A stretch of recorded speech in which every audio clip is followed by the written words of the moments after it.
نحمده ونصلي على رسوله الكريم اما بعد فاعوذ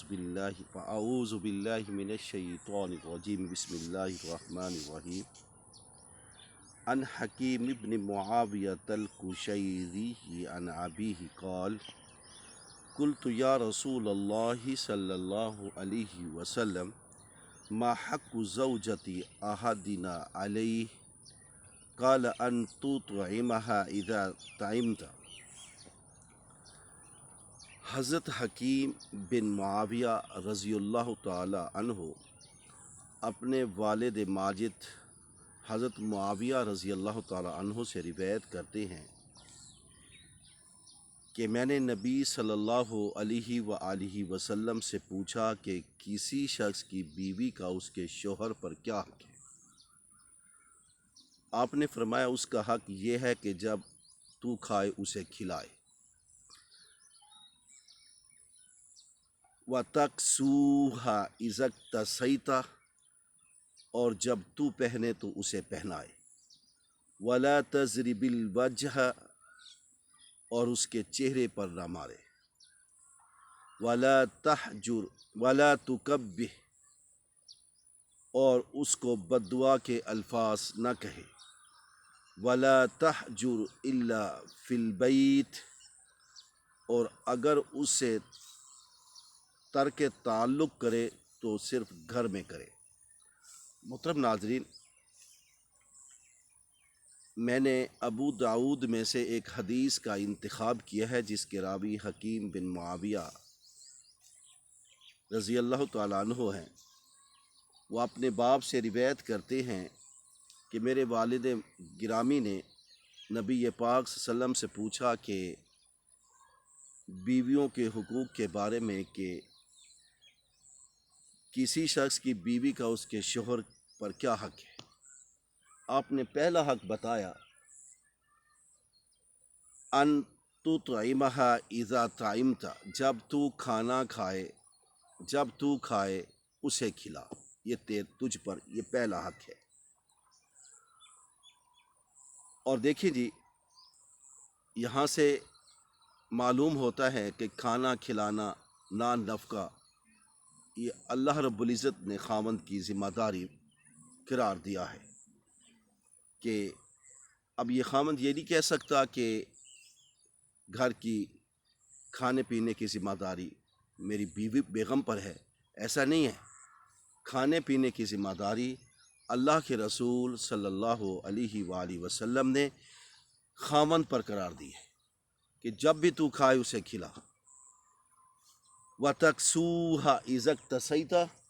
اور جب تو لباس بنائے اس کا بھی لباس بنا، یعنی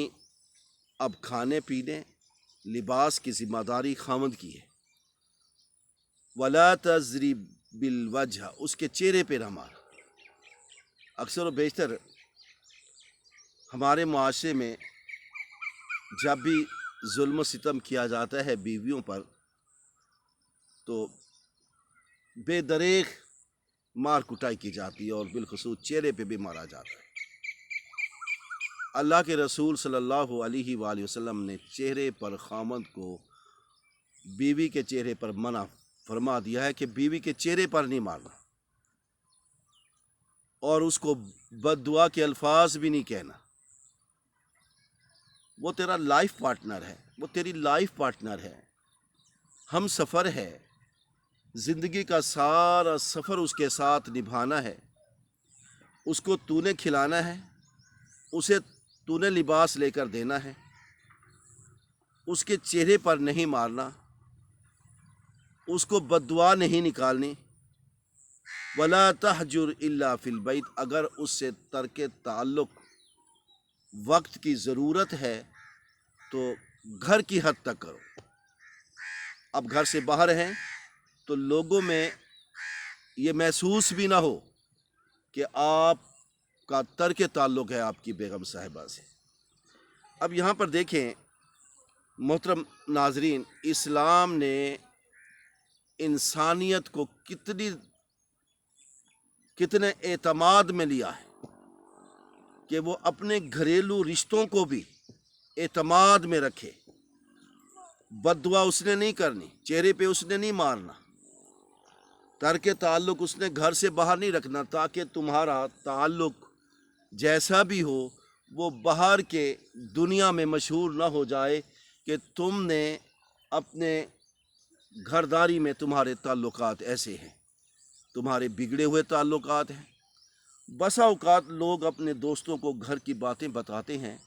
تو اس سے معلوم ہوتا ہے کہ اللہ کے رسول صلی اللہ علیہ وآلہ وسلم نے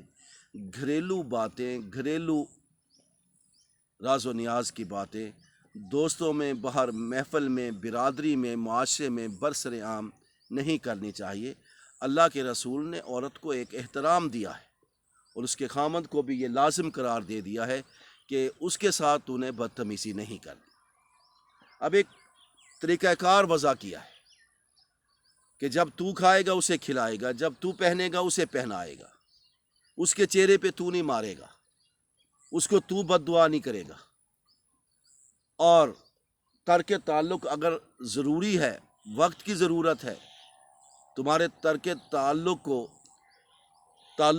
تعلق کی وجہ سے گھرداری میں ایک اچھا پن آئے گا، آپ تھوڑا دور رہیں گے، تعلقات کو تھوڑا کم کر دیں گے، تو ہو سکتا ہے کہ اگر آپ کی بیگم صاحبہ میں کوئی کمزوریاں ہیں، کوئی اس بات کو سمجھ نہیں پا رہی، تو آپ وہ گھر کی حد تک یہ کرے۔ اب ایسا نہیں ہے کہ دوستوں میں بیٹھ کے جی میں اپنی بیگم سے بات چیت نہیں کرتا، اس نے یہ بات کی میں نے منہ پہ دے مارا ہے، ایسی باتیں تیرے لیے نقصان دہ۔ تو اپنا راز و نیاز دے رہا ہے، تو اپنی ویکنیس دوستوں میں بتاؤ۔ یہی دوست ہوتے ہیں جب آپ کی لڑائی ہوتی ہے تو تمہارے گھریلو باتیں وہ برسر عام، برسر محفل کرتے ہیں۔ کم از کم آپ کو اپنے ذاتی تعلقات کو،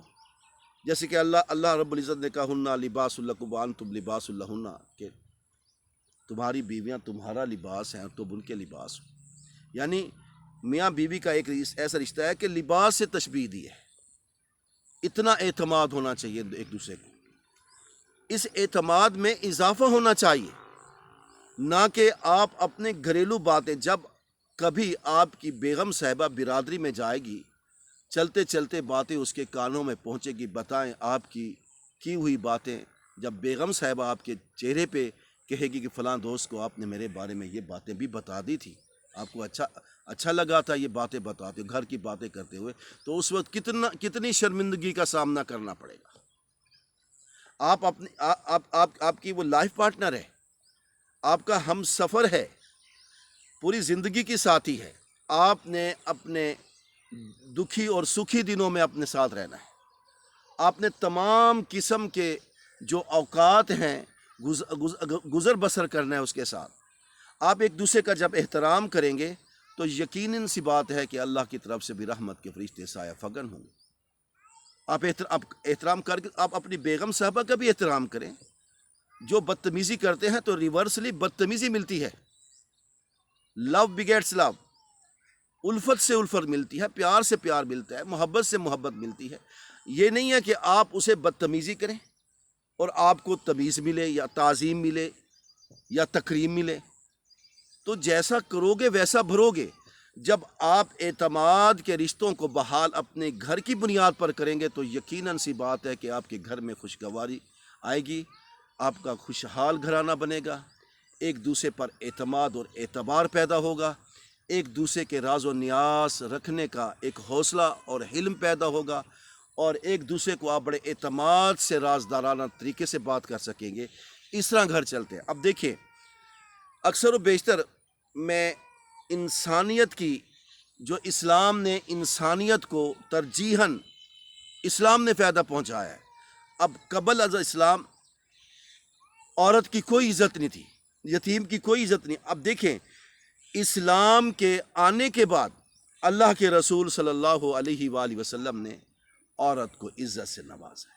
خامند پر کچھ ایسا کرائیٹیریا بتا دیا ہے، ایسی باتیں کہہ دی ہیں کہ وہ کرنے سے، اگر وہ اس کو حدیث رسول سمجھ کر، حکم نبی سمجھ کر، اللہ کے رسول صلی اللہ علیہ وسلم کی حدیث سمجھ کر سر تسلیم خم کریں گے اور اپنی نگاہیں جھکا لیں گے، اپنے آپ کو اس کے مطابق لے جائیں گے، تو یقیناً سی بات ہے اولاد میں بھی ماں باپ کی عزت و احترام کا اضافہ ہوگا، آپ کی برادری میں بھی آپ کی عزت و احترام میں اضافہ ہوگا کہ یہ ایسا جوڑا ہے، ایسا جو ایک دوسرے کا احترام کرتے ہیں۔ اور غریبی بھی آ جاتی ہے، غریبی میں انسان کو صبر و تحمل سے گزارا کرنا چاہیے، واویلا نہیں کرنا چاہیے، اکٹھے ہو کر اس غریبی کو نبھانا چاہیے۔ یہ نہیں ہے کہ جب غریبی کے دن آ جائیں تو واویلا شروع کر دیا جائے، جب امیری کے دن آ جائیں تو خوشی خوشی نبھا لیا جائے، نہیں۔ ویسے بھی مومن خوشحالی میں بھی شکر ادا کرتا ہے، اور جب اس کے پاس کچھ نہیں ہو، تکلیف ہوتی ہے، تو تب بھی وہ صبر سے مظاہرہ کرتے ہوئے اسلام کی پابندی اختیار کرتا ہے۔ تو میں یہ سمجھتا ہوں ہم سب کو، میرے دوستوں کو، میرے ناظرین کو رسول پاک صلی اللہ علیہ وسلم کی اس حدیث پر عمل پیرا ہونا چاہیے۔ اس سے اپنے گھر میں احترام پیدا ہوتا ہے، اعتماد پیدا ہوتا ہے، گھر اچھے چلتے ہیں، طلاقیں کم ہوتی ہیں، رسوائیاں کم ہوتی ہیں، بدنامیاں کم ہوتی ہیں، اور حدیث رسول پر عمل پیرا ہونے سے سب سے حکمت و دانائی کی باتیں ملتی ہیں۔ جب ہم ان کو اپنے گھر پر لاگو کرتے ہیں، گھر پر ان کو ہم استعمال کرتے ہیں، ان حدیثوں کو اپنی زندگی میں وارد کر لیتے ہیں، تو یقیناً سی بات ہے اللہ اور اس کے رسول کی طرف سے ہمیں نصرت ملتی ہے، مدد ملتی ہے، ہمیں اللہ اور اس کے رسول کی طرف سے چاہت ملتی ہے، اللہ کی طرف سے مدد ملتی ہے، رسول صلی اللہ علیہ وسلم کی اطاعت سے اللہ کے رسول خوش ہوتے ہیں۔ آخر دعوانا الحمدللہ رب العالمین۔